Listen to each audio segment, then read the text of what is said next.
Hi guys, and welcome to today's video where I'll be reviewing your setups. I have an idea for next month which is probably going to be Christmas themed, and if you want to know how you can get involved, make sure you watch to the end to find out. Before we begin, talking of Christmas, we do finally have Christmas merch, so here it is. And the drawings for this were made by the very talented Jinxie Cat Inc, which I will leave her links below. But yes, these are now available. I'll probably keep them up till maybe the 1st of January, but to be honest, if you want them before Christmas, I'd order as soon as possible, so you definitely get them on time. Anyway, let's look at our first setup. So the first setup is from Courtney from Kansas. She has a 40-gallon tetrafauna tank. She has golden pothos, snake plants and 2 umbrella plants, and wants to hear my thoughts on using Reptile soil and using a ceramic heater in winter. So let's have a quick look at Courtney's setup. Now I actually think this looks really nice, very spacious, lots of places to hide. I'm loving the plant growth. Now I'm not overly familiar with Reptile soil, I've never actually used it, but I went on ZooMed's website and I did find it is actually suitable for planting and it's meant to support plant growth. I think if you did want to add a bit more to these plants for them to grow a bit better, than maybe a growth light. And also drainage systems are always very handy in situations like this, but from what it looks like here, they're doing quite well. As for the ceramic heater, that's totally fine to use to raise the air temperature as long as you use a thermostat with it. If you've seen my video on how to warm up your tanks in the winter, you can raise the air temperature a little bit if you really need to. The next setup comes from Jackson. So he's currently using an old heat lamp from his milk snake with a normal light bulb that you would see in just a normal lamp. He says, what would you suggest for lighting up the enclosure? The hide on the cool side, that is the desert rocky multi-layered hide, is only temporary, and his mealworms are dusted with ZooMed Repti Calcium. Okay, so this is Jackson's enclosure, and this is a temporary hide, and I'm kind of glad of that because the thing is, the gecko is getting exposed to light. There's nowhere really for it to get in the dark and hide, and I really do feel like leopard geckos crave areas to hide. So that'd be a great idea to change that. Now, you did ask about the light, and something you can use is an LED. The great thing about LEDs is they don't tend to add any heat to the tank. And Exoterra, for example, have one. I wouldn't suggest using the nighttime version of it because just coloured lights and reptiles don't really do very well, but the daylight one you can certainly use. As for options in terms of replacing your hide, this is a great humid hide. I think that'd be something you could look into. Like a half coconut will be great for your gecko because your gecko to me looks like a baby and I find they like curl up in them, they love them. A log hide would be great as well. I think we could really alter this up a bit. I'm not sure how much it'd use the bamboo, only because it is kind of a slippery surface, but I think this tree thing's pretty cool and like offers a little bit of a hiding place. Now, one thing that did concern me was the ZooMed Reptical. I don't know if it was Reptical or Reptical with D3. Regardless, when looking these up, they only ever contain calcium and D3, whereas a reptile needs far more than just calcium and D3. So I did a video a while ago called the feeding and supplementing schedule. In that, I actually listed a load of good supplements you can use. It's important just to understand that D3 and calcium isn't enough, and I think it's good we nip that in the bud now since your gecko is quite young. The next setup comes from someone called Kite. I believe that's the only name I could find on this email, but basically the heating is automatic, it is controlled. From the email I could see that a lot of parts of this tank are actually well controlled. The warm cool hides consist of plexiglass sheets that are covered over with soil. The lighting is red, as I've noticed the animals don't respond as negatively with red light as opposed to white light. The overall look is dead, but I don't know how to give it life. Any decoration tips? So this is Kite's setup. Now I will say, when I first saw this I was very concerned because there's a little gecko and it doesn't look like there's anywhere to hide. But then after reading your email I saw there are sort of hidden hides. But if you wanted to give this more life, I would suggest as well, you can keep those hidden hides, but also add in some over the ground hides and slate. And there's a thing called like, this is called a coconut flower. I totally forgot its name in the last setup thing, but it's a coconut flower. You can use those. There's so much you can add to this. Driftwood, rocks, as I said, over the ground hides. fake plants, real plants.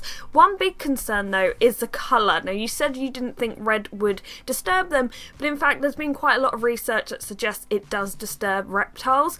If you have lighting, coloured lighting that's under 4 lux, it shouldn't disturb them, but like this reminds me of a photography lab when you're developing photos. So I would change it up because I don't think that's going to benefit your gecko at all. And yeah, you have so much space here, you have so much possibility. You are using a ceramic heater, which isn't necessarily bad, and I know you've controlled the temperature in here quite well, but heat mats are always really handy as well.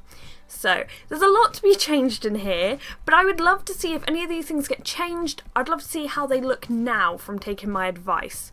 Your gecko doesn't look too bad, but I think it deserves a lot more things to do in here and hide. The next setup is for a crested gecko, and it's from Laurel. She says he's got a misting system that turns on twice a day, lots of plants for him to hide in, UVB for a good day-night cycle, and she asks, should I get something like a hanging coconut for him to lay in and fill in the space at the top? He seems to like going up near the top of the tank and hides on the background, on the very top of the foam background. Would getting him a hanging hide curb this behaviour? So this is Laurel's tank, and I have to say it looks very nice. It seems like you've got things controlled really well. I really want misting systems, so I really like this. I see you've blocked this off. Now, when I first got my first crested gecko, she had a foam background. She did the same. She'd sleep here and here, and I would kind of let her. I didn't really see an issue with it. But I think, yes, a coconut would definitely help if you put one here or here. They do love being high up and hanging out high up. You can even try putting maybe a magnetic ledge here, something like that. I think you've done really well though, and it looks really nice, but crested geckos do love their height. I think your crested gecko's still probably quite small to move into a really tall tank yet, because I was going to say maybe it needs more height.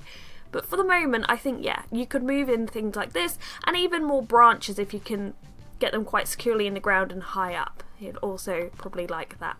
The next setup comes from Max from Massachusetts. He says there's sand in the cracks of the tiles. I need something to insulate the heat and making the heat more efficient. I hate to have it and was wondering if there's any alternatives. Is the vivarium too cluttered with hides? I really want to try and add a second floor to the viv, maybe at mid-height on his cool side, just to increase the floor space. Do you have any DIY projects that could help me out? So let's take a gander at Max's setup. So this is a very nice setup. I will say, yeah, the sand isn't ideal. I've always heard though, if you use things like slate, that's meant to retain the heat quite well. So I'm not quite sure why the sand's there. I guess you could use other things like, so I've never tried, is it Leo Life or something like that? A lot of people ask me about it. But where the gecko won't be actively like near like accident eating it, it could be safe. Like, I think a lot of people do use it and it's totally fine. I just don't want to suggest it because I've never actually tried it. But since it'd be going sort of under the tiles, you could try that. Maybe excavator clay, I'm not sure. As for the amount of hide you have here and you're worried that it might be cluttered, I actually don't think it is. I think it's really good when you have a big tank like this to provide nice and lots of hides, because I feel like when you have lots of open space, that can cause stress. Another thing I've noticed and I'd like to point out is all of these thermometers. This is so great to see so many different areas actually monitored. That's really great. As for moving things up and like having a second sort of floor, I totally understand where you're coming from, and that's actually why I did the backgrounds on my gecko's tanks how I did. I wanted to increase that floor space. Now, I've had an idea, and I don't know if it's any good, but what if you got one of these like turtle decks? Some of these were like docks, I meant docks, not decks. Some of these just stick on with suction cups. I don't know if this is great, but something like this with the plastic, I think that looks kind of cool. So I don't know if you could technically make that yourself, probably, with some like acrylic, maybe something like that. Because I feel like that could fit on the side here quite nicely, and you can still put things underneath. So maybe that's something to look into. But I really like this tank, so well done with that. And then we have a tank from Gabrielle. She has a crested gecko that weighs 30 grams. I don't know how to add a good hide high up so it can climb into it. She needs more height space for more decorations and such. Any advice on backdrop ideas? So this is Gabrielle's hide, and I actually think it looks nice, but because your Crested Gecko is 30 grams and it looks like a decent size, and I'm only guessing here, but because there's only one door, I'm assuming this tank is probably on a smaller size, and the minimum size for an adult, and I think for a Cresty this size really, is 18 by 18 by 24 inches, 24 inches tall. And when you get those terrariums, they usually come with free backgrounds. So I know in the email you said you didn't want this glass background that you could see straight through, so that might resolve that issue. Equally, there's quite a few 3D backgrounds on the market. They are kind of pricey, and you don't have to necessarily get them from this shop. This is just what I found on a quick Google search, but there's quite a few options out there. Or you can do your own, and whilst your Cresty is in here, you could buy a new tank, a bigger tank, and do that with expanding foam and branches, cork pieces, coconuts. You can actually build the hides into the background and the branches. So if you're looking to do a project like that and you've got the budget for it, I totally would recommend that, like, so much. Also, you can of course add a coconut, like I said in the other video. You have a platform here, so that's cool. But yeah, a hanging coconut can do. Lots of branches always help, but I do feel like this tank looks maybe a little bit small for this Crested Gecko, so maybe that'll be a project for you to do in the near future. Now for the moment you've all been waiting for, how can you get involved? I'd like to also point out it's only 4 o'clock here and it's very dark.